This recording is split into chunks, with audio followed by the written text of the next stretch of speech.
2 മണിക്കൂർ മുമ്പ് ഇന്ത്യയുടെ പ്രധാനമന്ത്രി നരേന്ദ്രമോദി അദ്ദേഹത്തിൻ്റെ സോഷ്യൽ മീഡിയ പ്ലാറ്റ്ഫോമുകളിൽ പങ്കുവച്ച ഒരു പോസ്റ്റ്, അതിൻ്റെ മലയാള പരിഭാഷ ഏതാണ്ട് ഇങ്ങനെയാണ്. പ്രസിഡന്റ് ട്രംപിൽ നിന്ന് ഒരു ഫോൺ കോൾ ലഭിച്ചു. പശ്ചിമേഷ്യയിലെ നിലവിലെ സാഹചര്യങ്ങളെക്കുറിച്ച് ഞങ്ങൾ ഫലപ്രദമായ ആശയവിനിമയം നടത്തി. മേഖലയിൽ എത്രയും വേഗം സംഘർഷങ്ങൾ ലഘൂകരിക്കുന്നതിനും സമാധാനം പുനഃസ്ഥാപിക്കുന്നതിനും ഇന്ത്യ പിന്തുണ നൽകുന്നു. ഹോർമുസ് കടലിടുക്ക് തുറന്നതും സുരക്ഷിതവും എല്ലാവർക്കും പ്രാപ്യവുമാണെന്ന് ഉറപ്പാക്കുന്നത് ലോകത്തിന് മുഴുവൻ അത്യന്താപേക്ഷിതമാണ്. സമാധാനത്തിനും സ്ഥിരതയ്ക്കും വേണ്ടിയുള്ള ശ്രമങ്ങളിൽ തുടർന്നും സമ്പർക്കം പുലർത്താൻ ഞങ്ങൾ തീരുമാനിച്ചു എന്നതാണ് ആ പോസ്റ്റിൻ്റെ പൂർണ്ണരൂപം. ഇവിടെ ഇന്ത്യൻ പ്രധാനമന്ത്രി നരേന്ദ്രമോദിയുടെ വാചകങ്ങൾ ഒന്ന് ശ്രദ്ധിക്കുക. ഇതിനു മുമ്പും അദ്ദേഹവും ട്രംപും തമ്മിൽ ഫോൺ സംഭാഷണങ്ങൾ നടന്നിട്ടുണ്ട്. പലപ്പോഴും UAE പ്രസിഡന്റുമായിട്ടാണ് സംസാരിച്ചതെങ്കിൽ എൻ്റെ ബ്രദർ എന്ന് നരേന്ദ്രമോദി വിളിക്കും. റഷ്യൻ പ്രസിഡന്റുമായിട്ടാണെങ്കിൽ മൈ ഫ്രണ്ട് എന്ന് വിളിക്കാറുണ്ട്, അല്ലെങ്കിൽ ഇടയ്ക്കൊക്കെ അപൂർവമായിട്ട് ബ്രദർ എന്ന് വിളിക്കാറുണ്ട്. അതുപോലെ തന്നെ ഇപ്പോൾ ഇസ്രായേൽ പ്രധാനമന്ത്രിയാണെങ്കിലും ഫ്രണ്ട് എന്നോ ബ്രദർ എന്നോ ഒക്കെ വിളിക്കാറുണ്ട്. പ്രസിഡന്റ് ട്രംപിനെയും നരേന്ദ്രമോദി മൈ ഫ്രണ്ട് എന്ന് തന്നെയാണ് മുൻപൊക്കെ വിശേഷിപ്പിച്ചിരുന്നത്. മാത്രമല്ല, സാധാരണ രീതിയിൽ അങ്ങനൊരു ഫോൺ സംഭാഷണം നടക്കുകയാണെങ്കിൽ ഞങ്ങൾ സംസാരിച്ചു, ഞാൻ പ്രസിഡന്റ് ട്രംപും ഞാനും തമ്മിൽ ഒരു ഫോൺ സംഭാഷണമുണ്ടായി, അല്ലെങ്കിൽ ഞങ്ങൾ പരസ്പരം സംസാരിച്ചു എന്നൊക്കെയുള്ള രീതിയിൽ സംസാരം നടന്നു എന്നായിരിക്കും പ്രധാനമന്ത്രി പറയുക. ആരെ വിളിച്ചു എന്നൊന്നും പറയാറില്ല. ഇവിടെ ഇന്ത്യൻ പ്രധാനമന്ത്രി തുടക്കത്തിൽ തന്നെ പറഞ്ഞത് received A call from president Trump and had A useful exchange of views on the situation in west Asia എന്നതായിരുന്നു അദ്ദേഹത്തിൻ്റെ ആദ്യത്തെ സെന്റൻസ്. പ്രസിഡന്റ് ട്രംപിൽ നിന്നും ഒരു കോൾ എനിക്ക് കിട്ടി, അതായത് പ്രസിഡന്റ് ട്രംപ് എന്നെ വിളിച്ചു എന്നാണ് ഇവിടെ അദ്ദേഹം പറഞ്ഞിരിക്കുന്നത്.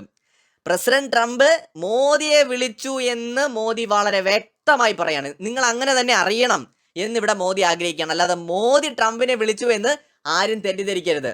അതായത് ഇന്ത്യക്ക് അമേരിക്കയെയോ വിശേഷിച്ച് ഇന്ത്യൻ പ്രധാനമന്ത്രി നരേന്ദ്രമോദിക്ക് പ്രസിഡന്റ് ട്രംപിനെയോ വിളിച്ചിട്ട് ഈ അവസരത്തിൽ ഒന്നും നേടാനില്ല.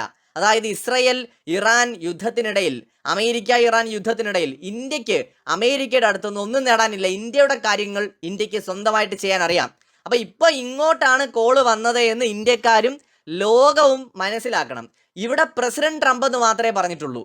മൈ ഫ്രണ്ട് എന്നോ അല്ലെങ്കിൽ മൈ ബ്രദർ എന്നോ പ്രധാനമന്ത്രി നരേന്ദ്രമോദി പറഞ്ഞിട്ടില്ല. മാത്രമല്ല, വളരെ കുറച്ച് വാചകങ്ങളിൽ അദ്ദേഹം ഒതുക്കുമ്പോൾ എവിടെയും വളരെ അടുത്ത അല്ലെങ്കിൽ ഭയങ്കര ആത്മബന്ധമോ സൗഹൃദമോ ഉള്ളതായിട്ട് തോന്നാതിരിക്കാൻ പ്രത്യേകം പ്രധാനമന്ത്രി ശ്രദ്ധിച്ചിട്ടുണ്ട്. ഇതിൽ നിന്ന്, അദ്ദേഹത്തിൻ്റെ വാചകങ്ങളിൽ നിന്ന്, ആ പോസ്റ്റിൽ നിന്ന് ഇന്ത്യ അമേരിക്ക റിലേഷനിൽ ഇന്ത്യ എടുക്കുന്ന സ്റ്റാൻഡ് വ്യക്തമാണ്. ഇന്ത്യയുടെ നിലപാടുകൾ വ്യക്തമാണ്. അമേരിക്കയുടെയും ട്രംപിൻ്റെയും തിട്ടൂരങ്ങൾക്ക് മുമ്പിൽ വഴങ്ങിക്കൊടുക്കുന്ന ഇന്ത്യ അല്ല എന്നും, ഇന്ത്യക്ക് അമേരിക്കയെ വേണ്ടതിനേക്കാൾ കൂടുതൽ ഇന്ത്യയെ അമേരിക്കയ്ക്ക് വേണമെന്നുമുള്ള കൃത്യമായ സൂചന ആ പോസ്റ്റിൽ നമുക്ക് കാണാൻ കഴിയും. ഇത് ഒന്നുകൂടി അടിവരയിട്ട് ഉറപ്പിക്കാൻ കഴിയുന്ന മറ്റൊരു പോസ്റ്റ് കൂടി പ്രധാനമന്ത്രി നരേന്ദ്രമോദി പങ്കുവച്ചിട്ടുണ്ട്.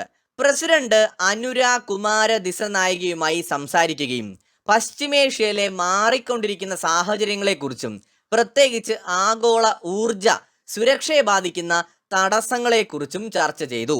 ഇതാണ് പ്രധാനമന്ത്രി നരേന്ദ്രമോദിയുടെ ആദ്യത്തെ വാചകം.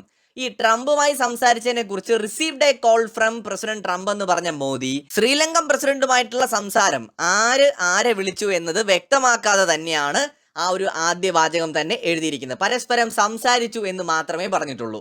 ഇത് ചിലപ്പോൾ ഇന്ത്യ അങ്ങോട്ട് കോണ്ടാക്ട് ചെയ്താവാം, പ്രസിഡന്റ് ഇങ്ങോട്ട് കോണ്ടാക്ട് ചെയ്താവാം, അതറിയില്ല. അത് മറ്റുള്ളവർ അറിയണ്ട എന്ന് ഇന്ത്യ ആഗ്രഹിക്കുന്നു. പക്ഷേ ട്രംപാണ് ഇങ്ങോട്ട് വിളിച്ചത് എന്ന് മറ്റുള്ളവർ അറിയണമെന്നും ഇന്ത്യ ആഗ്രഹിക്കുന്നു. ഈ ശ്രീലങ്കയുമായിട്ട് പ്രസിഡന്റ് കുമാര ദിസനായികയുമായിട്ടുള്ള സംഭാഷണത്തെക്കുറിച്ച് പ്രധാനമന്ത്രി പറയുന്നത്, ഇന്ത്യ ശ്രീലങ്ക ഊർജ സഹകരണം ശക്തിപ്പെടുത്തുന്നതിനും പ്രാദേശിക സുരക്ഷ വർദ്ധിപ്പിക്കുന്നതിനുമുള്ള പ്രധാന പദ്ധതികളുടെ പുരോഗതി ഞങ്ങൾ വിലയിരുത്തി. അടുത്തതും വിശ്വസ്തവുമായ പങ്കാളികൾ എന്ന നിലയിൽ വെല്ലുവിളികളെ നേരിടുന്നതിൽ ഒരുമിച്ച് പ്രവർത്തിക്കുവാനുള്ള ഞങ്ങളുടെ പ്രതിജ്ഞാബദ്ധത ഞങ്ങൾ വീണ്ടും ഉറപ്പിച്ചുവെന്നും അദ്ദേഹം പറയുന്നുണ്ട്. ഇവിടെ ശ്രീലങ്കയുമായിട്ടുള്ള സംഭാഷണത്തെക്കുറിച്ച് 1-2 വാചകങ്ങൾ വളരെ പ്രധാനമാണ്. As close and trusted partners എന്ന് പറയുന്ന ഒരു വാചകം ഇവിടെ വ്യക്തമായിട്ട് മോദി ഉപയോഗിക്കുന്നുണ്ട്. അതായത് ഈ 2 പോസ്റ്റുകളും താരതമ്യം ചെയ്യുമ്പോൾ ഇന്ത്യയുടെ വിദേശ നയത്തിലെ വ്യത്യസ്തമായ ഇന്ത്യയുടെ 2 സമീപനങ്ങളാണ് നമുക്ക് കാണാൻ കഴിയുന്നത്. അതായത് ഇന്ത്യയുടെ ഫോറിൻ പോളിസിയിൽ ചില മാറ്റങ്ങൾ സംഭവിച്ചിരിക്കുകയാണ്. ട്രംപിനോടുള്ള ഇന്ത്യയുടെയും വിശേഷിച്ച് മോദിയുടെയും മനോഭാവത്തിലും മാറ്റങ്ങൾ ഉണ്ടായിരിക്കുന്നു. 2026 നിലവിലെ സാഹചര്യത്തിൽ പ്രത്യേകിച്ച് പശ്ചിമേഷ്യയിലെ യുദ്ധവും സാമ്പത്തിക വെല്ലുവിളികളും നിലനിൽക്കുമ്പോൾ ട്രംപ് ഇങ്ങോട്ട് വിളിച്ചു എന്ന് പറയുന്നതിലൂടെ ഒരു ആഗോള പ്രതിസന്ധി ഘട്ടത്തിൽ ഇന്ത്യയുടെ നിലപാട് തേടി ലോകശക്തികൾ എത്തുന്നു എന്ന തന്ത്രപരമായ ഔന്നിത്യം വ്യക്തമാക്കുകയാണ് മോദി ചെയ്യുന്നത്. മൈ ഫ്രണ്ട് എന്ന് വിളിക്കാത്തത് ട്രംപിന്റെ പല നയങ്ങളോടും, ഉദാഹരണത്തിന് വ്യാപാര താരിഫുകൾ ഉൾപ്പെടെ ഇന്ത്യക്ക് പൂർണ്ണ യോജിപ്പില്ല എന്നതിന്റെ സൂചനയാണ്. ശ്രീലങ്കയുമായിട്ടുള്ള ബന്ധമാകട്ടെ ഇന്ത്യയുടേത് വളരെ പ്രധാനപ്പെട്ട ഒരു സൗഹൃദമാണ്.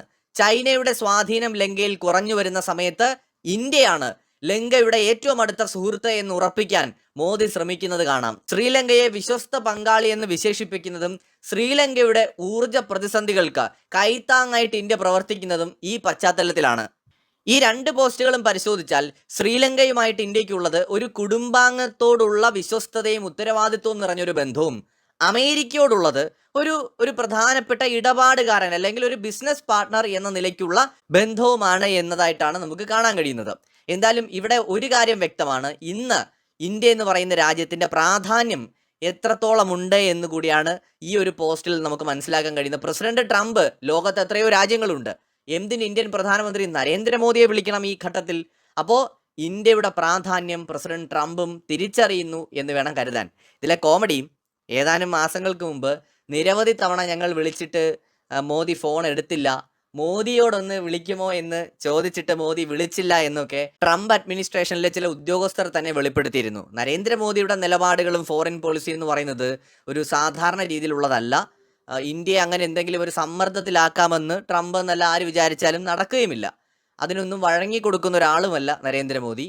ഇന്ത്യയുടെ താല്പര്യങ്ങളാണ് ആത്യന്തികമായി പ്രധാനപ്പെട്ടത്. ഇന്ത്യ ഫസ്റ്റ് എന്നതിനോടൊപ്പം തന്നെ ഇന്ത്യയോടൊപ്പം നിൽക്കുന്നവരെയും ചേർത്ത് പിടിക്കാൻ ഇന്ത്യ എല്ലായ്പ്പോഴും ശ്രമിക്കും. മറ്റൊരു വീഡിയോയുമായി